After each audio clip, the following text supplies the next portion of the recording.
In the final episode of this 3-part series, this week I'll be sharing the final 2 beliefs that could be secretly sabotaging your love life. So let's get started. Hi, I'm Katie, and after many years as a struggling single mum, I transformed into a highly successful manifester with multiple businesses, better relationships, financial abundance, and way more peace, joy, and happiness in my life. Each week, I share the real secrets around how to manifest successfully, as well as the amazing and sometimes crazy lessons I've learned along the way, so that you can apply it all to your own manifesting, transforming your life from the inside out. This is That Manifesting Podcast. Welcome back to That Manifesting Podcast. I'm your host, Katie, manifesting expert, business owner, chocolate fan, single girl, reality TV lover. How's that for a bio? This week's episode is all about the final 2 beliefs that are secretly sabotaging your love life. But before we get into that, how's your week been? I've been as busy as ever. At some point, I just want to have a weekend of laying down, eating crap food and doing absolutely nothing. But I have been having a nice balance of business and spending time with my family. So I am making the most of it before my social battery completely vanishes, which does happen from time to time. But I have to say, I don't know what the weather is like where you are in the world, but here in the UK, we are on a roll with the weather. It has been absolutely beautiful, real spring sunny days, and I am here for it. It makes me feel so much better when the sun shines. But I did have a very interesting time at the weekend. I tried to be a burglar, but it didn't work. Let me explain. So my garage has got a wonky, dodgy door, and I can never open it properly. There's something wrong with the catch to stop the garage door opening. And I have had this problem before, and I've had my next door neighbour's son come and get the crowbar and just open the door really easily. Then I had a delivery driver another time that happened to be walking up my drive. He managed to pop open the door with the crowbar, and I needed to get in the garage at the weekend, so I thought, it can't be that difficult. I'm going to break into my own garage. Could I do it? Absolutely not. I swear to God, I wanted to kick the garage over. It was the most annoying thing in the world. So I was speaking to my mum and I said, I just can't do it. She came up to my house. She did it. My mother managed to break into my garage. So clearly I'm not the would-be criminal in the family, because I still can't bloody do it. No matter what I try with this crowbar, I can never break into the garage. Whereas everybody else seems to be able to do it. That's annoying. I know this is making me sound really competitive, and I am. That is a fact. But I just want to be able to break into my own garage and not rely on everyone else to do it. That's small problem to have, isn't it, in what's going on in the world at the moment? But yeah, so I'm grateful that that's pretty much the only problem I have this week. Okay, let's get into the question of the week. So this week's question is from somebody who didn't leave their name, but hello to whoever you are, and thank you for sending in your question. They have asked me, Katie, what's your favourite reality show? Ooh, what a question. Ultimately, my favourite is the Kardashians. I know so many people hate them. I like them. I just find their drive to succeed really inspiring. No matter what you think about them, they are great businesswomen. And they turn their hand. They're not just like one-trick ponies. They all have different things that they focus on. And I find that really inspiring. I always watch it and it gives me a little boost towards what I want to achieve in my own life. So yeah, I think for me, the ultimate is the Kardashians. But if it's like normal people reality show, I think it's a toss-up between Love Island and Married at First Sight. I love those 2 shows. But what I don't like about them is how people who are clearly emotionally unavailable go on there. But that said, as someone who helps singles to manifest the love that they want, it's actually really interesting for me to see how their subconscious belief systems play out in real time. But it does annoy me. I think, why are you going on this show when all you're going to do is sit there and say, oh, my guard's up, or oh, I can't deal with this because I'm just not there. I'm not ready for this. Well, don't go on a bloody dating show then. It really does annoy me, but it's also super interesting because of the work that I do. So thank you for that question. I mean, maybe you were expecting a more shallow answer. I don't know, but the answers to the question, I think, is quite deep. I love a reality TV show, but not just to watch people arguing, fighting and shagging. So if you have a question, it could be related to manifesting or anything else, please do get in touch. You know by now what to do.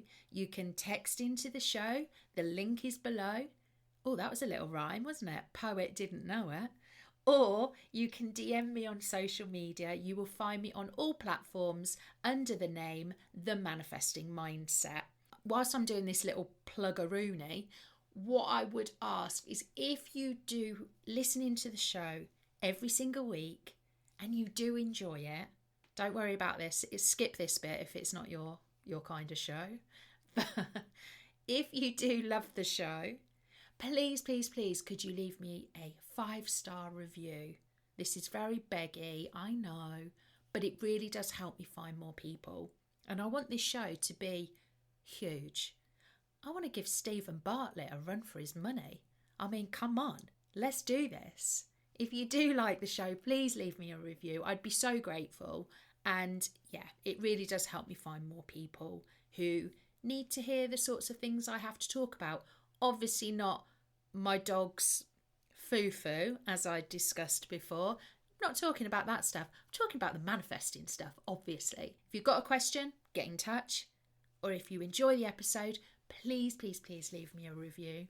Okay, let's get into the episode and those final 2 beliefs that are secretly sabotaging your love life. Okay, the first one for today is the belief that love has to happen in a certain way. Now, this maybe doesn't seem like a limiting belief at first, but when you really dig into it, you'll realise just how much this belief can actually sabotage your love manifestations, because it shows up in all kinds of ways. Some of those thought patterns linked to this belief could be thinking things like, I can only meet someone in person, not online. Or, oh no, I don't do long distance relationships. Or, if I have to be with someone, then it has to be by the time I have to be engaged by the age of 30, married by the age of 32, and have kids by the age of 35. Or it could be something like, if I haven't met somebody by this time next year, then I'm obviously going to be alone forever. Now, the problem with these thought patterns is that they massively restrict how love can come to you. Because when you have these very concrete expectations, you're basically slamming the door in the face of any potential opportunities that the universe is trying to bring to you. People have this idea that love has to happen in a specific way, on a specific timeline, under a specific set of circumstances, like it's some Amazon Prime order with a guaranteed delivery date. But love isn't a package that you can track and predict. It is like Amazon that I've shared in previous episodes, where you place your order and you expect it to come. But manifesting isn't Amazon Prime, where you can guarantee delivery on a certain day. And also like Amazon, with manifesting, you can't dictate the van that brings you the package. All you can do is place your order for what you want. In this case, explaining to the universe, this is the type of relationship that I want. This is how I want to feel. But you can't set a timeline of when that's going to arrive. And you can't determine the person, the package that's going to bring that to you. Because manifesting is a force of energy. It's something that unfolds in ways that can often be unexpected, unconventional, And a lot of the time, outside of what you originally imagined, when you put strict rules on how love can happen, you're actually doing the exact opposite of manifesting, because you're restricting, you're controlling, and you're blocking the flow of energy. Now, I want you to imagine this for a second.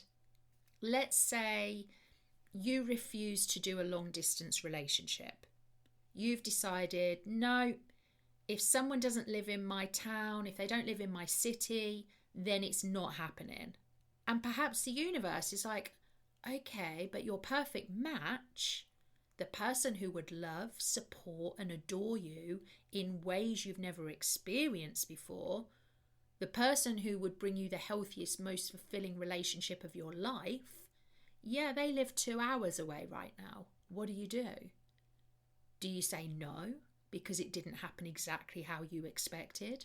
Or do you trust that sometimes love requires flexibility, growth, and a little bit of unexpected magic? Because the truth is, if the person was right for you and you were in love with them, you find a way to make it work. And it's not just about long distance relationships. It's about any belief that limits how love can show up in your life. Maybe you've convinced yourself that you can only meet someone in person, not online. But what if the universe is trying to align you with your perfect person through an app or a social media interaction or a virtual event, whatever it might be? Maybe you believe that love has to happen by a certain age, that if you're still single past 30, 35, 40, 45, then it's somehow too late for you. But what if your most incredible relationship, the one that's actually going to last, was meant to come later than you expected, because that's when you'd be ready for it? When you start putting too many filters on, I'm going to go back to Amazon. I promise you, I'm not being paid by Amazon for this episode. I should be, but I'm not. But think about Amazon. If you're searching for something, there's a sweet spot of filters that you put on to get to what you want. If you apply too many filters, it will either say, sorry, nothing matches your search, or it will give you one or two things. But if you kind of know what you want and you have some deal breakers that you apply as filters, you still get a lot to choose from. And the same is true in your love life when you're trying to manifest something. Don't apply too many filters, because you limit who can come through for you. There's also a damaging belief around this whole thing that's around putting deadlines on love. Because people will say things like, if I don't meet someone this year, then it's never going to happen. Or if I'm not married by the age of XX, I've failed. Or like me, this was one of my actual beliefs. I've been single for 8 years, so I'm clearly meant to be alone. I had that belief around that mark for a long time. But it's just not true, because love does not work on human-made timelines. I've seen and worked with people who go on to meet the love of their life in their 40s, 50s, 60s. I've seen people find love through unexpected circumstances that they could never have planned for. I'm talking standing in the queue at a coffee shop. How's that for a meet cute? There are so many ways that you can meet somebody, but when you have these filters and expectations, you're limiting it and you're not going to see those opportunities in front of you. If you're forcing love to happen by a deadline, you're just creating desperation, scarcity, and resistance, all of which push love further away. You have to let the universe do its thing. You absolutely get to manifest the love that you want. You absolutely get to feel the relationship that you've always dreamed of. But what you don't get to do is micromanage the universe. When you release the need for love to happen in a certain way, you open yourself up to so many more possibilities than you ever imagined. And the best part is that the universe will often deliver in ways that are way better than what you'd originally planned. So if you have caught yourself thinking, love has to happen this way, or if it doesn't happen by this time, it won't happen at all, or I only want to meet someone under these exact conditions, then it's time to reframe that belief. Instead of saying, I can only meet someone in person, not online, have the thought of, love can find me in so many ways and I trust that I'll recognise it when it does. Instead of thinking, I won't do long distance, it's too hard, think, if the connection is right, we'll find a way to make it work. Instead of thinking, if I don't meet someone by next year, I'll be alone forever, think, love will happen in perfect timing and I trust the process. You don't need to know exactly how or exactly when love is going to show up in your life. You just need to stay open, aligned, and willing to embrace the unexpected. Because often it's the most magical love stories that are the ones that you never saw coming. So instead of forcing love to fit to your rules, trust that it's coming. Trust that it will arrive in the perfect way at the perfect time. Be open to receiving it in whatever form it takes and just enjoy your bloody life. Get out there, do fun things, be light-hearted. Take it from someone who has spent a hell of a long time single. You don't have to worry about this stuff because when you let go of all of those expectations, that's when magical things start to happen in your love life. That's when it really starts to flow. But the tighter you hold on, the more expectations you have, the more you worry about it, the more you push it away. So that is your first belief for today. Okay, we've made it to the final belief of these 6 beliefs that I've shared with you over the last few weeks. And this one, again, could be sabotaging your love life. And it's tricky, this one, because it actually disguises itself as a high standard. And this one is one that held me back for ages. And it's the belief that it's better to be picky than to just settle. Other forms of that could be, I'm not just settling for anybody. I've got standards that I need someone to meet. Now, on the surface, this sounds like a great mindset to have because who wants to settle for less than what they actually deserve? But here's the problem. When this belief goes too far, it doesn't help you find the right person. It keeps you, again, from finding anybody at all. Because being picky and having high standards are 2 very different things. And often people disguise being picky as having high standards. And if you're not careful, this belief can become a self-sabotaging trap that will keep you single for years longer than necessary. Again, take it from this girl that knows exactly the damage that this belief can do if you hold on to it for too long. Now, having standards is healthy. You should absolutely know what you want in a partner, what you will and won't tolerate, and what aligns with your values. Being too picky is a disguise for fear. It's a form of perfectionism, an excuse to avoid real intimacy, and a defense mechanism against heartbreak. And the problem is most people don't realise when they've crossed the line from standards into pickiness. Because let's be honest, everyone thinks they just have high standards. But if your list of must-haves is looking more like, I don't know, some sort of job application for the role of perfect partner, then you might have a problem. So let's talk about deal breakers for a second. We all have them, and that is okay. In fact, I encourage it. But there's a massive difference between healthy boundaries and petty deal breakers that hold you back. So some healthy boundaries could be, they must be emotionally available. They must respect me and my values. They must want the same type of relationship as me. Those are healthy boundaries and real deal breakers that would determine whether you are happy or not in a relationship. They are crucially important. But there's also some petty deal breakers that could be sabotaging you, like, I don't want them to have any tattoos. They don't dress the way that I like. They have a slightly annoying laugh. They prefer coffee over tea.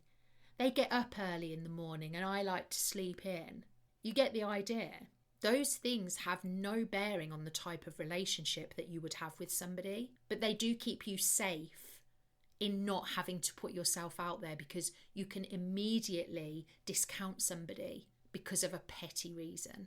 I have to break it to you. Your future partner will not be perfect. They're going to do things that annoy you. Maybe they're going to leave their socks on the floor or the toilet seat up. They're going to have flaws. And guess what? So do you. If you're waiting for someone with zero flaws, you're setting yourself up for a lifetime of waiting, because perfect just doesn't exist. And I'm sure if you're anything like me, you've been in relationships where maybe you've felt that need to try and be perfect for a partner, and you just can't sustain that. And it hurts when you can't live up to what you think somebody's idea of perfection is. So don't put that on somebody else. You know, maybe they do leave their socks on the floor, but they always show up for you emotionally. Maybe they snore a bit, but they're incredibly kind and supportive. Maybe they pee in the shower. Okay, that one's debatable. But they treat you with respect and make you feel truly loved.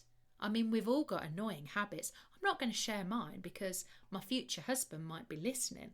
I'm not going to share those, but you know what I'm saying. Everyone's got bad habits. Would you want somebody to decide that you weren't worthy of love because of a bad habit?